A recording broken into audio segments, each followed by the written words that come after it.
Two South African filmmakers who risked everything continue to rake in top international awards. Stroop, Journey into the Rhino Horn War, rips away the curtain on the cross-continent illicit trade in rhino horn by multinational criminal syndicates. Reporter Michael Apple has more.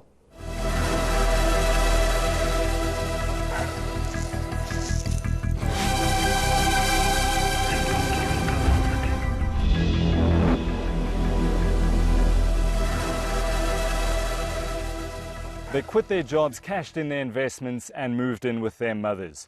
Susan Scott and Benay de Bot are the filmmakers behind the internationally acclaimed Stroop, Journey into the Rhino Horn War. 17 international awards later, did you ever think it would get to this point? It's safe to say that we are completely overwhelmed. I think when we started on this project, obviously we were hoping to have an impact some way, somehow.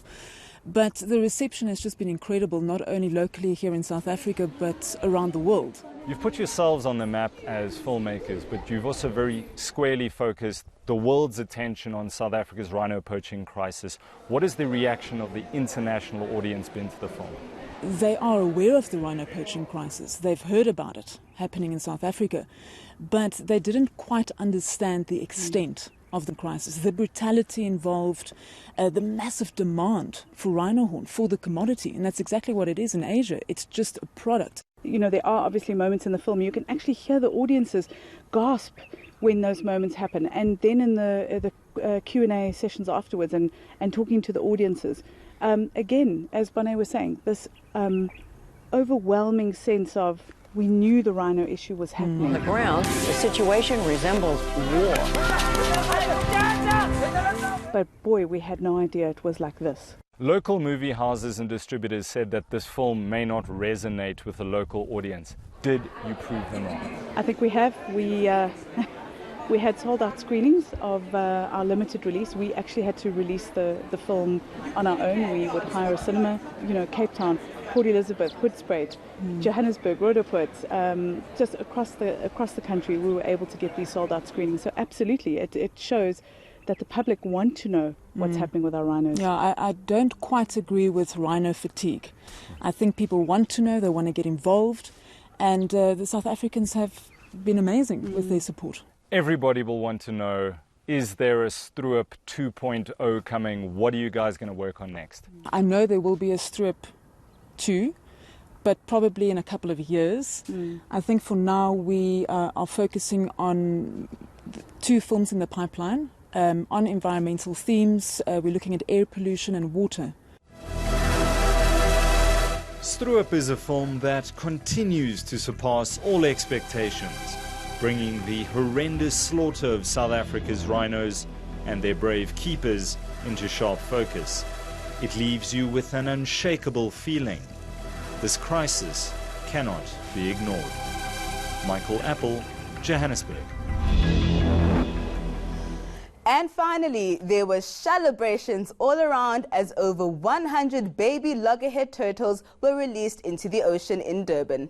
The hatchlings were rehabilitated by staff at Ushaka Marine World. ENCA's Desan Thathia was there. These little loggerhead turtles are the lucky ones. They washed up on Cape Town's shores and were rescued by passers-by. The Two Oceans Aquarium sent them here to Ushaka Marine World for rehabilitation. We usually do swim tests. We look for body damage. We make sure that their reaction to food is appropriate. We make sure that they're able to get food for themselves, because only 1 to 2 of every 1,000 turtles eggs laid makes it to adulthood. Now on World Turtle Day, the team which nursed them back to health will have to send the young patients home.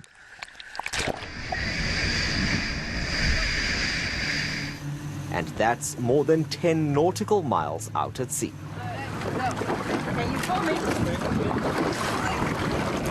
One by one, 106 of the hatchlings slowly start their journey to anywhere. Oh, they're so cute.